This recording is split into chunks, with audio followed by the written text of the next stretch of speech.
Chapter 1, Introduction. The man who thought his way into partnership with Thomas A. Edison. Truly, thoughts are things, and powerful things at that, when they are mixed with the definiteness of purpose, persistence, and a burning desire for their translation into riches or other material objects. A little more than 30 years ago, Edwin C. Barnes discovered how true it is that men really do think and grow rich.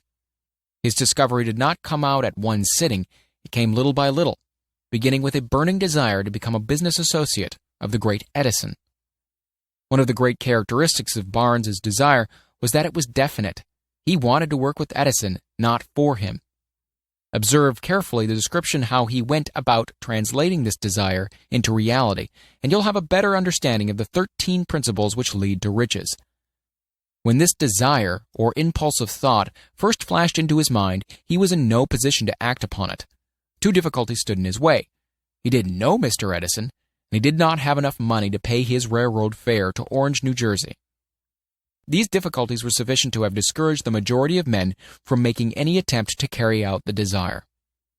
But this was no ordinary desire. He was so determined to find a way to carry out his desire that he finally decided to travel by blind baggage rather than to be defeated. To the uninitiated, this means he went to East Orange on a freight train. He presented himself at Mr. Edison's laboratory and announced he had come to go into business with the inventor. In speaking of the first meeting between Barnes and Edison years later, Mr. Edison said, "He stood there before me, looking like an ordinary tramp, but there was something in the expression of his face which conveyed the impression that he was determined to get what he had come after.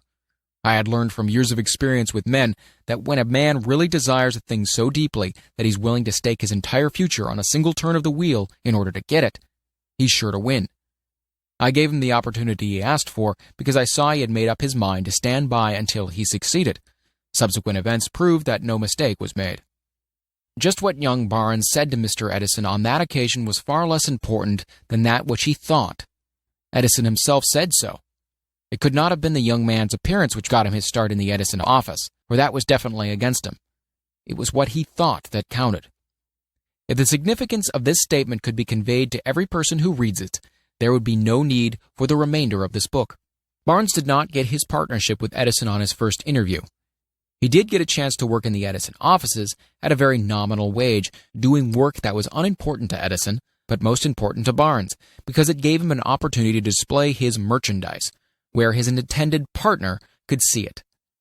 Months went by. Apparently nothing happened to bring the coveted goal which Barnes had set up in his mind as his definite major purpose. But something important was happening in Barnes' mind.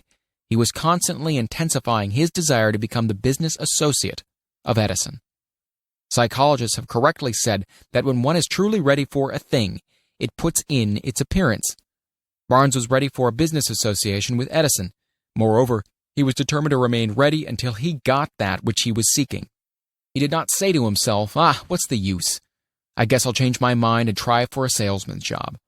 But he did say, I came here to go into business with Edison, and I'll accomplish this end if it takes the remainder of my life. He meant it. What a different story men would have to tell if only they would adopt a definite purpose and stand by that purpose until it had time to become an all-consuming obsession. Maybe young Barnes did not know it at the time, but his bulldog determination, his persistence in standing back of a single desire, was destined to mow down all opposition and bring him the opportunity he was seeking. When the opportunity came, it appeared in a different form, and form a different direction than Barnes had expected. This is one of the tricks of opportunity. It has a sly habit of slipping in by the back door, and often it comes disguised in the form of misfortune or temporary defeat. Perhaps this is why so many fail to recognize opportunity. Mr. Edison had just perfected a new office device known at that time as the Edison dictating machine, now the Ediphone. His salesmen were not enthusiastic over the machine. They did not believe it could be sold without great effort. Barnes saw his opportunity right away. It had crawled in quietly, hidden in a queer-looking machine which interested no one but Barnes and the inventor. Barnes knew he could sell the Edison dictating machine. He suggested this to Edison and promptly got his chance. He did sell the machine. In fact, he sold it so successfully that Edison gave him a contract to distribute and market it all over the nation. Out of that business association grew the slogan, "Made by Edison and installed by Barnes."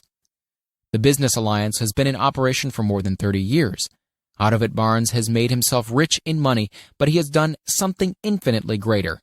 He has proved that one really may think and grow rich.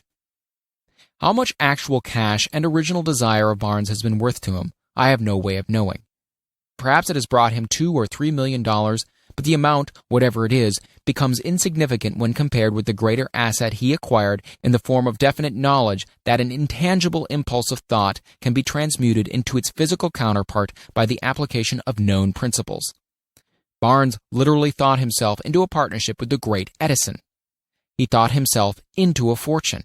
He had nothing to start with except the capacity to know what he wanted and the determination to stand by that desire until he realized it. He had no money to begin with. He had but little education. He had no influence. But he did have initiative, faith, and the will to win. With these intangible forces, he made himself #1 man with the greatest inventor who has ever lived. Now, let us look at a different situation and study a man who had plenty of tangible evidence of riches, but lost it because he stopped 3 feet short of the goal he was seeking. 3 feet from gold. One of the most common causes of failure is the habit of quitting when one is overtaken by temporary defeat. Every person is guilty of this mistake at one time or another. An uncle of R.U. Darby was caught by the gold fever in the gold rush days and went west to dig and grow rich. He had never heard that more gold had been mined from the brains of men than has ever been taken from earth. He staked a claim and went to work with pick and shovel. The going was hard, but his lust for gold was definite. After weeks of labor, he was rewarded by the discovery of the shining ore. He needed machinery to bring that ore to the surface. Quietly, he covered up the mine, retraced his footsteps to his home in Williamsburg, Maryland, told his relatives and a few neighbors of the strike, and they got together money for the needed machinery to have it shipped. The uncle and Darby went back to work the mine. The first car of ore was mined and shipped to a smelter. The returns proved they had one of the richest mines in Colorado. A few more cars of that ore would clear the debts.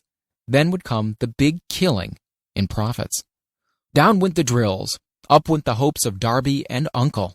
Then something happened. The vein of gold ore disappeared.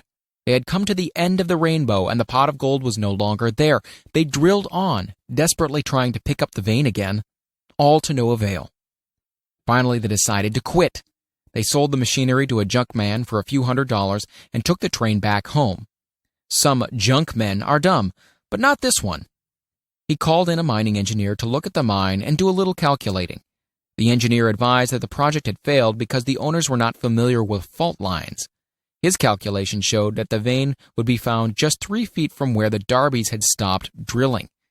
This is exactly where it was found. The junk man took millions of dollars in ore from the mine because he knew enough to seek expert counsel before giving up. Most of the money which went into the machinery was procured through the efforts of R.U. Darby, who was then a very young man. The money came from his relatives and neighbors because of their faith in him. He paid back every dollar of it, although he was years in doing so. Long afterward, Mr. Darby recouped his loss many times over when he made the discovery that desire can be transmuted into gold. The discovery came after he went into the business of selling life insurance. Remembering that he lost a huge fortune because he stopped 3 feet from gold, Darby profited by the experience in his chosen work by the simple method of saying to himself, "I stopped 3 feet from gold, but I'll never stop because men say no when I ask them to buy insurance." Darby is one of a small group of fewer than 50 men who sell more than $1 million in life insurance annually.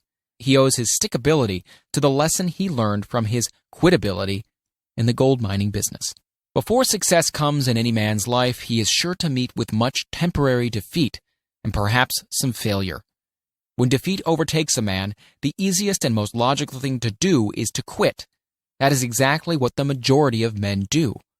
More than 500 of the most successful men this country has ever known told the author their greatest success came just one step beyond the point at which defeat had overtaken them.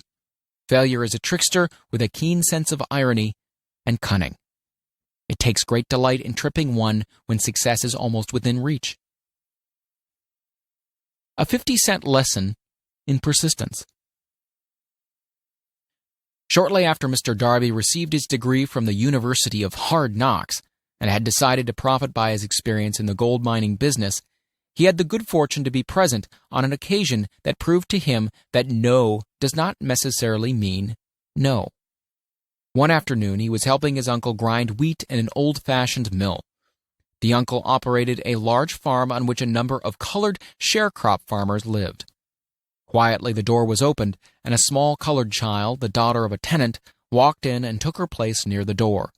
The uncle looked up, saw the child, and barked at her roughly. "What do you want?" Meekly the child replied, "My mammy said send her 50 cents. "I'll not do it," the uncle retorted. "Now you run on home." "Yes, sir," the child replied. But she did not move. The uncle went ahead with his work, so busily engaged that he did not pay enough attention to the child to observe that she did not leave. When he looked up and saw her still standing there, he yelled at her, "I told you to go home. Now go, or I'll take a switch to you." The little girl said, "Yes, sir," but she did not budge an inch. The uncle dropped a sack of grain he was about to pour into the mill hopper, picked up a barrel staff, and started toward the child with an expression on his face that indicated trouble. Darby held his breath.